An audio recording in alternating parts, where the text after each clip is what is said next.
Hello and welcome to Scriptonite Reacts. I'm Scriptonite. Today we're going to be watching season 2, episode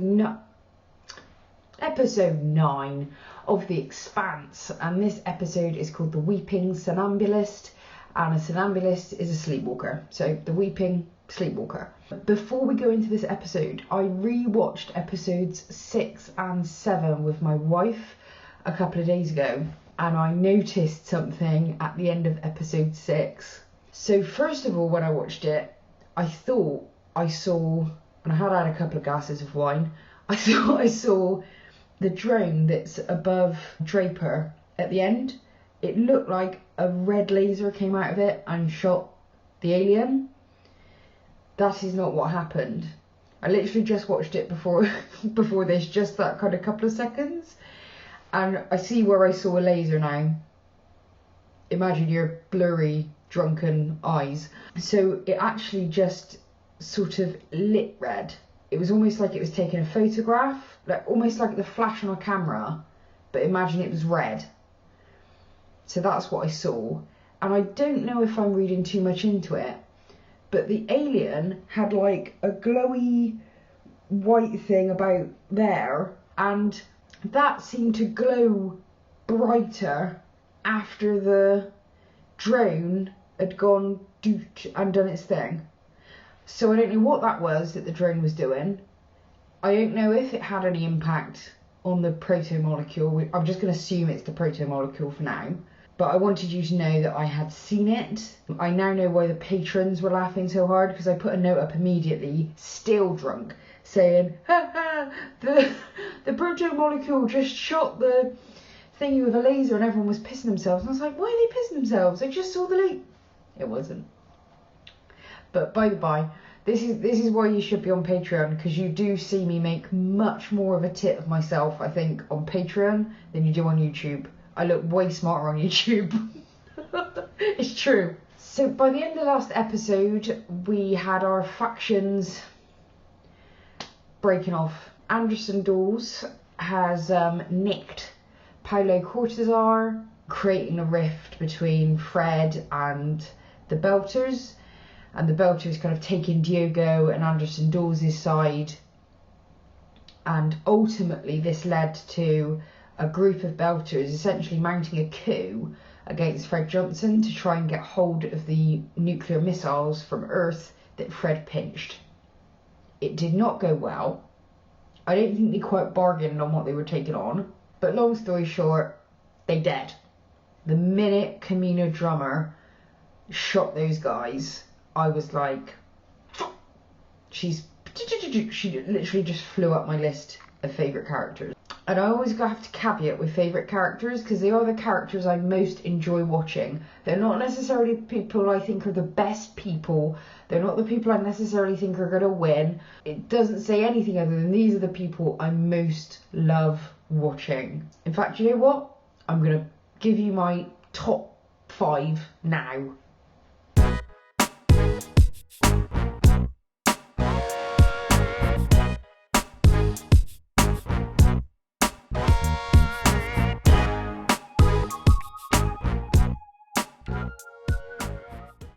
There you go. Then of course we have Amos, who had the whole thing in episode 7 with Cortazar and the magnets, and this choice for him between kind of fully committing to a decision he made a long time ago to sort of cut a part of himself off in order to survive in a very hostile world, versus Amos today, who's starting to build these intimate relationships with people and really feeling like actually his inability at times to fully empathize emotionally with people, and that's different from cognitive empathy. He absolutely has cognitive empathy. He can think something through and see why someone would be upset. I'm talking about empathy, which means he feels what the other person is feeling, and those are two different things.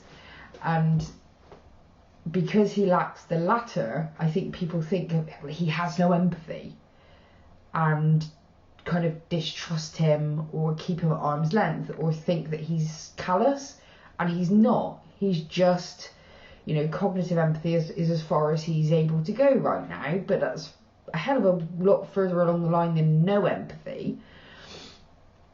So interesting to see where he is. I guess there's always the speculation that did he actually have the magnet treatment? Is that why he disappeared and he's acting up? Did he, you know, has he been off somewhere getting treated? I don't think so. I hope, you know, it's not even I don't think so, it's that I so don't want that to be the case that it seems impossible to me. That's my actual reaction.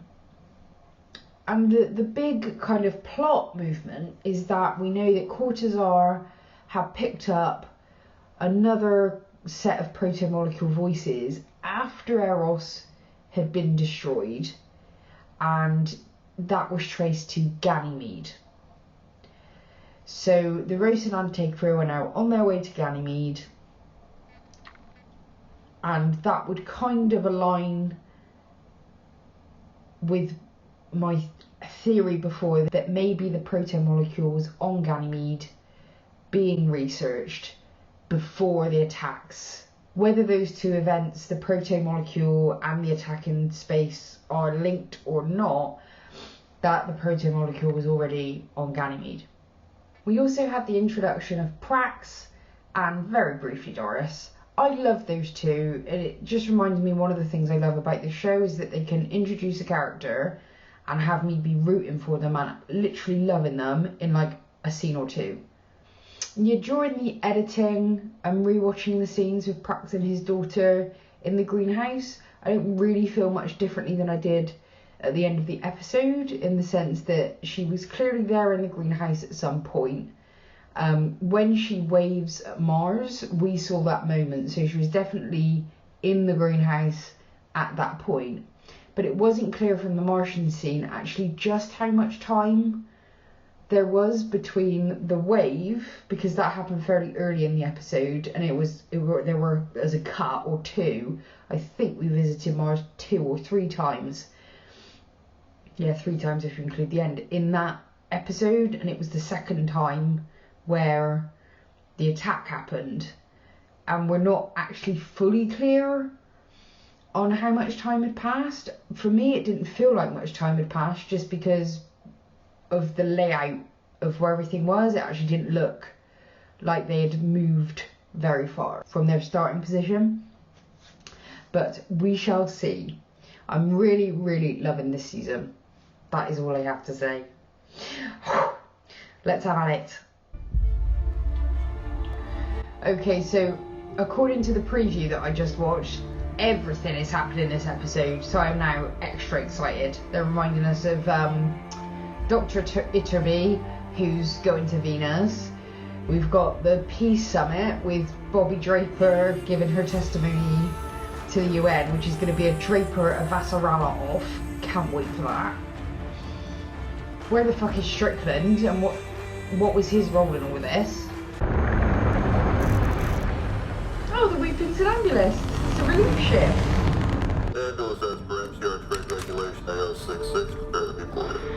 Mars rains hell on Ganymede, and now they're treating us as if we were the criminals. Settle down, please. Stop telling me to calm down. This is harassment. It's a routine stop, nothing more. Then why are they jamming our code? Shit. Uh-oh. Manifest an ID, please. Look. Here.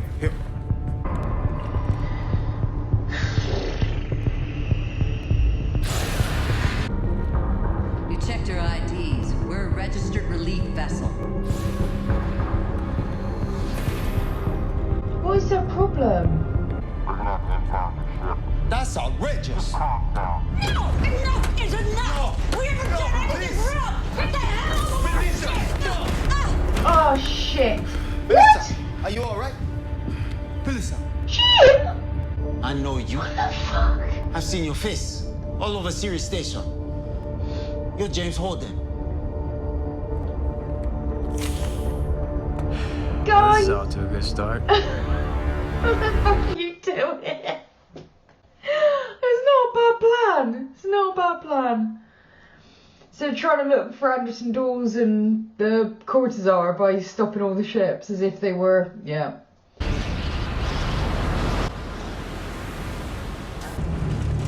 Earth's gravity is hell on the Martian physique. You need to take 1 dose of each of these every day. And Blood Ox booster, muscle fatigue inhibitor, and this is Osteo X, which is a rapid bone density enhancer. Wow. Starting now. And I strongly recommend that you use these as well for when we land. It's not the landing I imagined. What did you say? Honey, what did she just say? And the defense minister wants you wearing this when you give your statement.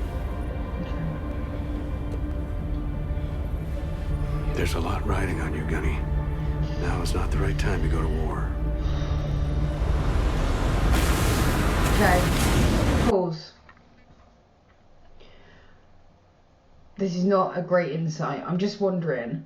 We hear a lot about how, like, the belters and dusters or Martians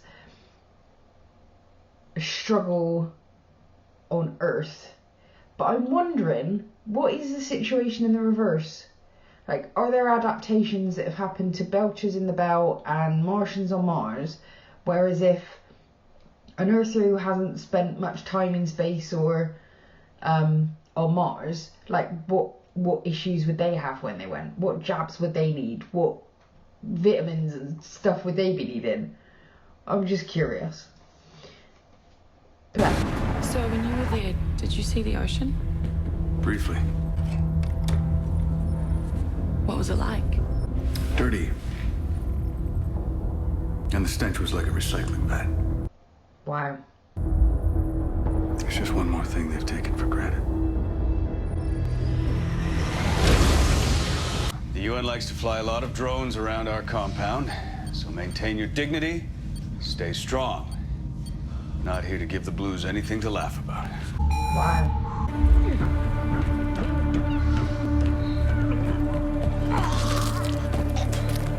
On your feet.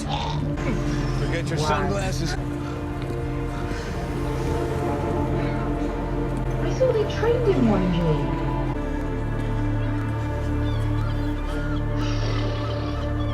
Wow. The Arbogast is nearly at Venus. They haven't seen anything they didn't expect. I've been getting personal updates from Colonel Janice. I wouldn't mind being in that loop. Well, I think you have more than enough on your plate already.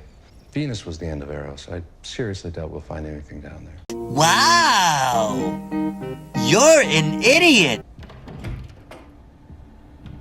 You really believe he hasn't had any contact with Jules Pierre Mouse since Eros? You tell me. That's your job. And if that ship does find something on Venus, Ehrenreich is not gonna tell you shit. That's why I have an inside man. I love her. So the Arbogast. The Arbogast is the ship that's going to Venus. Arbogast.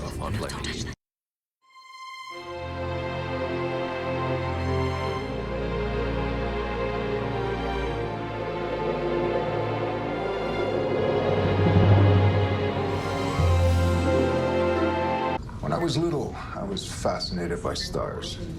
I thought they were magic.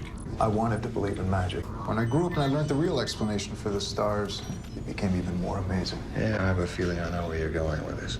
Just because you can't figure something out doesn't make it magic. It's not magic. What do you think Eros left behind on Venus? Big black eyes who've come to turn us into food? I'm astonished that Australia didn't kick you out of her office. You're gonna twist the facts to support your position. That's not just bad science. It's dangerous. Colonel, we just picked up an MCR and ship in Venus orbit. Must be a stealth. From the drive signature, probably a destroyer. Oh shit. They were waiting for us. Oh fuck. Oh, that's not good. That's not good at all. Why are you doing this? Because we need a ship to get us on the Ganymede station. And ours is too conspicuous. The people there are suffering, you know. These supplies can save lives. And they'll get where they're needed. I promise. I don't believe you. Well, voila. What? What we're doing is for the good of the belt and everyone else, whether you believe it or not. Well, this ship is a grade A piece of shit. But she'll get us to Ganymede. We wouldn't bet on it in a race, though. Hello. My name is Praxidiki Meng. I was a friend of your cousin Doris. We worked together on Ganymede. She saved my life. She got me out of the station when the mirrors fell. She was on her way back to Mars to be with you, but she was badly injured in transit. And she died. She probably wouldn't have even been on the ship with me if she hadn't helped me. So I want to say I'm sorry. She was a good person.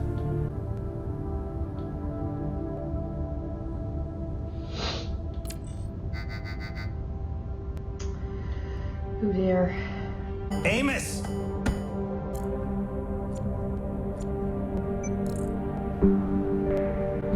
Come on, we need you upstairs. No, I need to send a message. You can't. Why can't I? Cap said. Am I a prisoner? I don't think so. Then I have the right to know why. And I'm not going anywhere until you tell me. Wow. That's a very long story. I don't think we quite have time. It's nice to be having an actual conversation instead of trading recordings for once. I'm excited. It would have been even nicer if you had met us halfway. Perhaps we should begin with a moment of silence for the lives lost on Ganymede. So the issue at hand is de-escalation. Let's get right to it. We have a lot on our agenda. Who am I?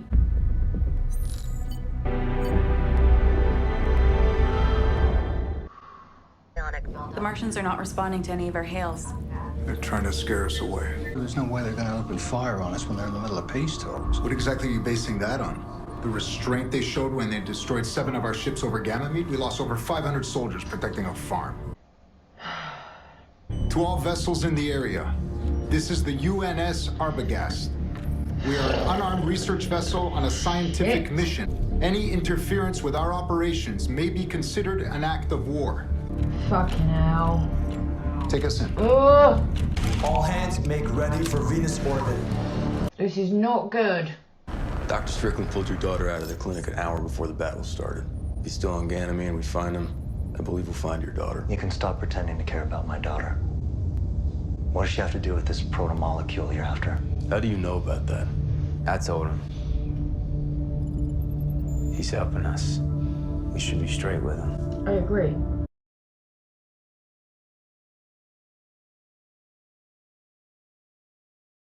We're gonna do everything we can to find your daughter. What was Strickland treating her for? She has a genetic disorder. May developed a very serious spinal infection when she was 4 months old. She would have died if we'd been anywhere else, but Ganymede has a natural magnetosphere. That's why everybody goes there to gestate. Pediatric care is state of the art. The moment Dr. Strickland saw her, he knew exactly what was wrong. He gave her regular injections. He kept her alive. That can't be a coincidence. I don't get it.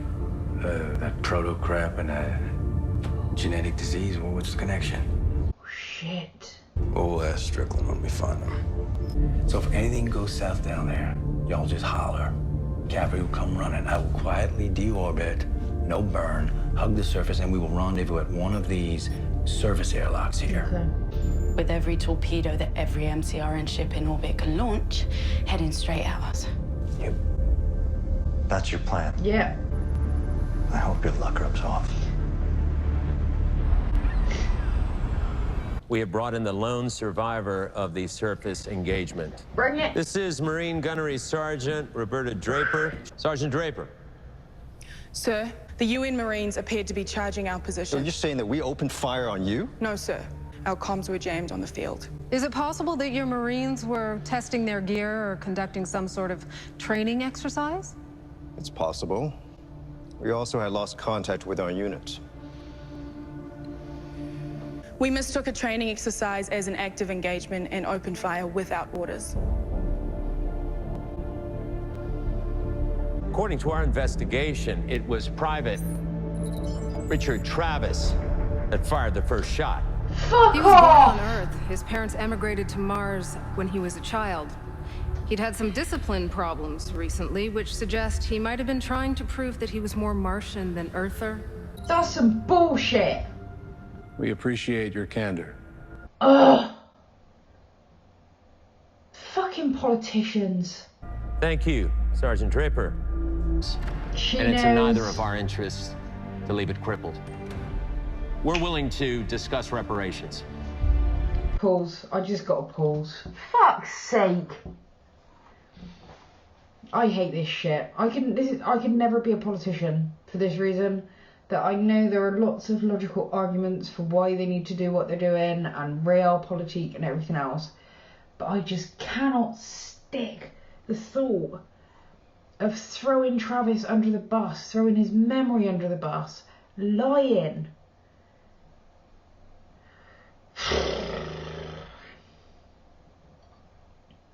See, I told you I'm more Jim than I'd like to be sometimes. I also think it's very clear that Vassarala knew that Bobby was bullshitting there and wants to know the truth.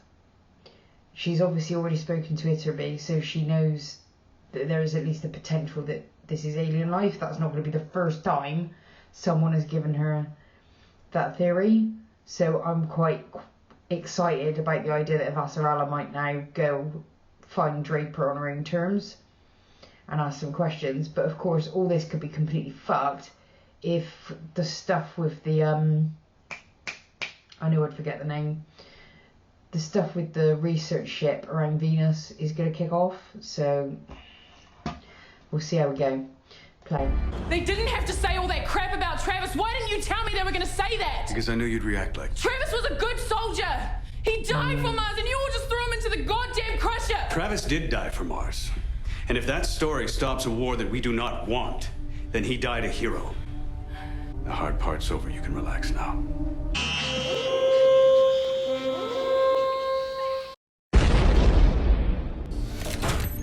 Open the shades. Open all of them. This young man is a perfect scapegoat. Yeah. Don't look a gift horse in the mouth, Christian. I never understood that idiotic phrase. No one's completely happy, but everyone comes out of it with something. You know what that's called? Horse trading. Here we go. These two poor buggers who've just stumbled into this situation. Lasagna. I really put my foot in this batch, partner. Yeah. You're gonna get us all killed.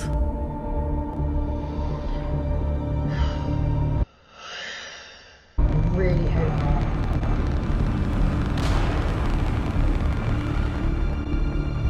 This is bonkers. All right, then. So we're done. One last thing. I'd like to speak to Sergeant Draper again. I have a few questions. Madam, this has been an exhausting session. I find it hard to believe that a Martian Marine would be fatigued from sitting in a chair. I want to speak with Sergeant Draper. Now. Yes! Sergeant Draper, an entire nation dedicated to a common goal. To turn a lifeless rock into a garden. A dear friend told me that. He wanted to retire to Mars, but he died. Did you know that the majority of people on Earth don't have jobs? You call them takers. It's not that they're lazy, you know. It's just that we can't give them enough opportunities. In this building, it's easy to forget. With all due respect, madam, where are you going with this? Wherever I goddamn like. Travis's parents, they believed in your dream. I'm sure Travis believed in that dream as well. He did. Was he a good soldier? One of my best. Do you really believe that after all that sacrifice and all his training, the training that made him, as you said, one of your best soldiers, do you believe after all that hard work that Travis would jeopardize the lives of his fellow soldiers by foolishly jumping the gun? We thought we were under attack. Under attack? you were fired upon. No, he was trying to kill the enemy. I didn't even know what it was. Nobody did. He wasn't wearing a vac suit. Sergeant Draper has been through a severe traumatic event. She needs to rest. Whoever the fuck you are, stand down and let her speak. Unless there is something you don't want her to say. Holy Do as you've been instructed, Sergeant.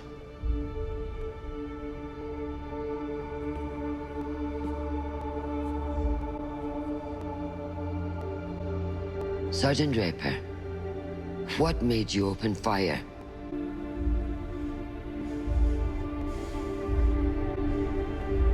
It was Travis. He panicked.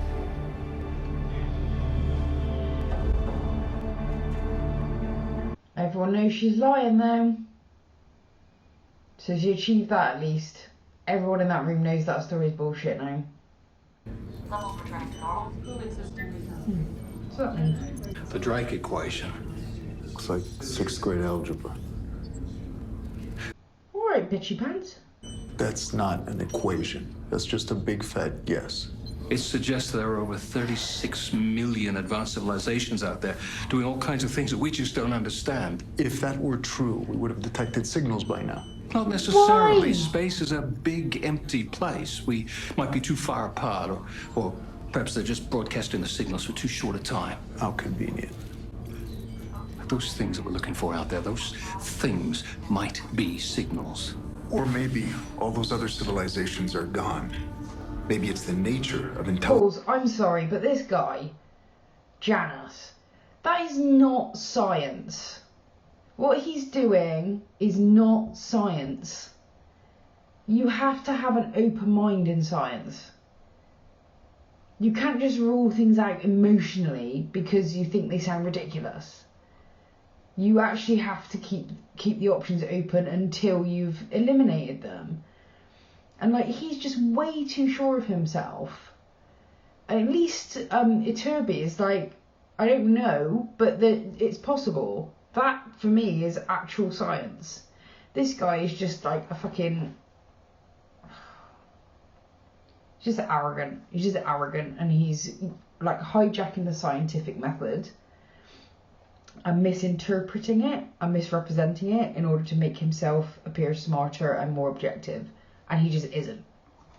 He's less objective than Iturbi is being played. Life to destroy itself.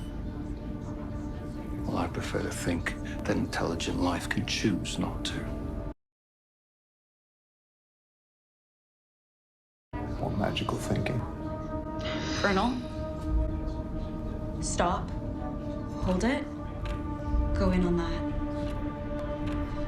What is that?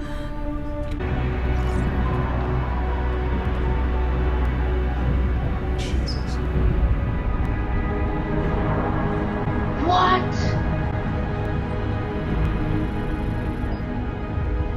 Yes! Our scans indicate the presence of biological compounds in the air above the crater. Life in an environment that melts lead. It should be impossible. Eros changes everything. It's alive. It's still alive. Just like a soldier on Ganymede without a suit.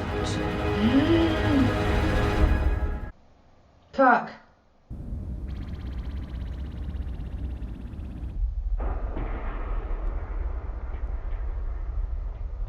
He's so good.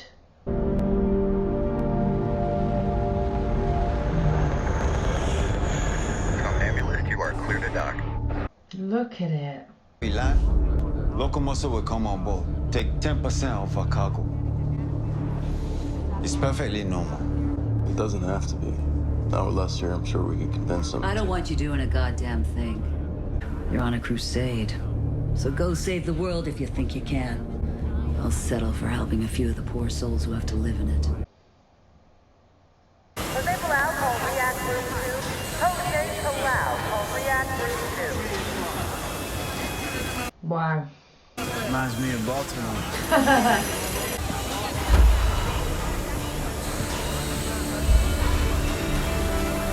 What was that? Why did you just load his gun? Yep. You're gonna like this, boss. Rice and beans and medical supply. Gonna be a nice haul. Our agreement was 10%. Take 20. Fuck off. But these supplies, they're desperately needed. Yeah, by us.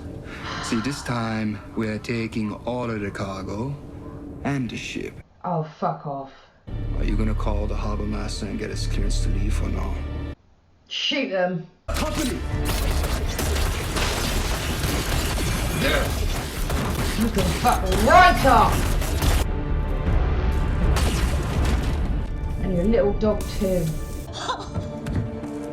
Oh no. They were gonna kill you. We had to do something.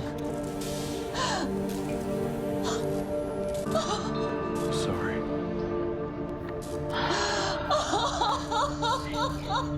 Get off my ship! Go!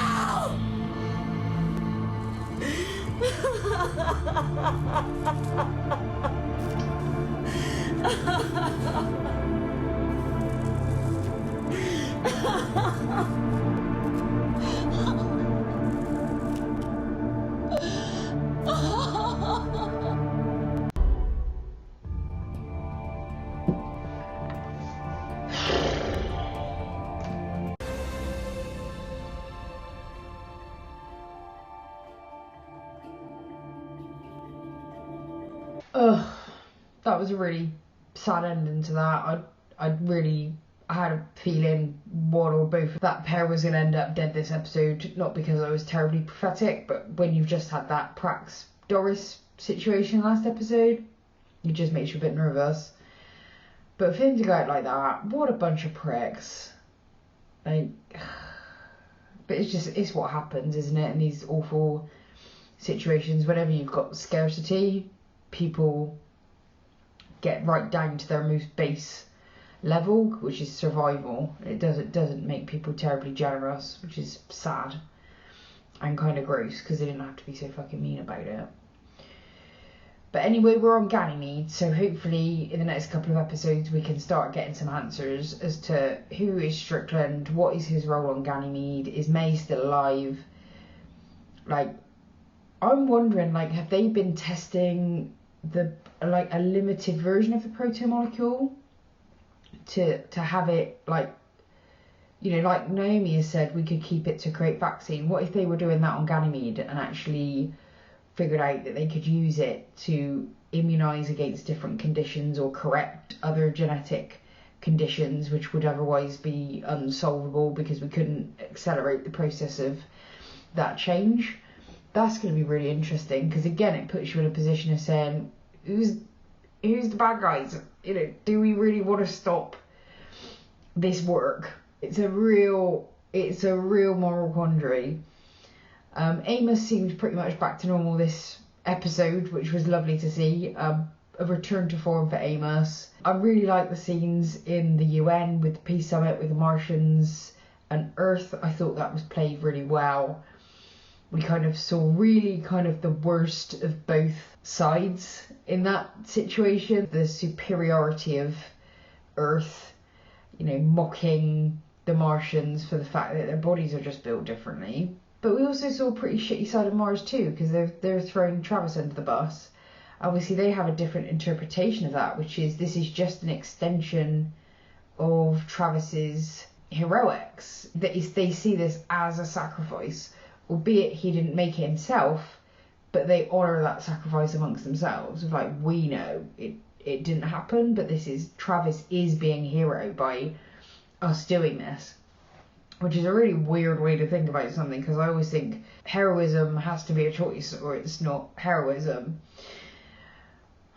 Weird. Vassarala played a blinder as I expected her to. We'd seen the look she'd been giving Bobby when she did her testimony. She knew that something was up. She'd got the tenderness about Travis, and so she just poked that wound quite deliberately and to the point where Bobby broke. She might have only broken briefly and then recanted and went back to the testimony, but she broke. And Erin Wright knew it, Avasarala knew it, the Martians knew it, everyone in that room knew that the actual thing that happened was that there was another being on that planet that was not wearing a vac suit and that's who Travis and everyone else was shooting at. So that cat is out of the bag. Avasarala then, immediately on the back of that, gets another piece of information from Venus, which is that around the crater that Eros created when it smashed into Venus, there's life on a lifeless planet. The game has changed. And so Avasarala can now put these two pieces of information together and think, holy shit, this is bigger than we had perhaps bargained on. If she gets angry enough, I think she's going to turn on Ehrenreich and try and force some answers out of him, because she knows that Ehrenreich was working with Mao to get us to this position. So she is, I feel like that it cannot be much longer that Ehrenreich is getting the softball treatment. So that's going to be really interesting to see.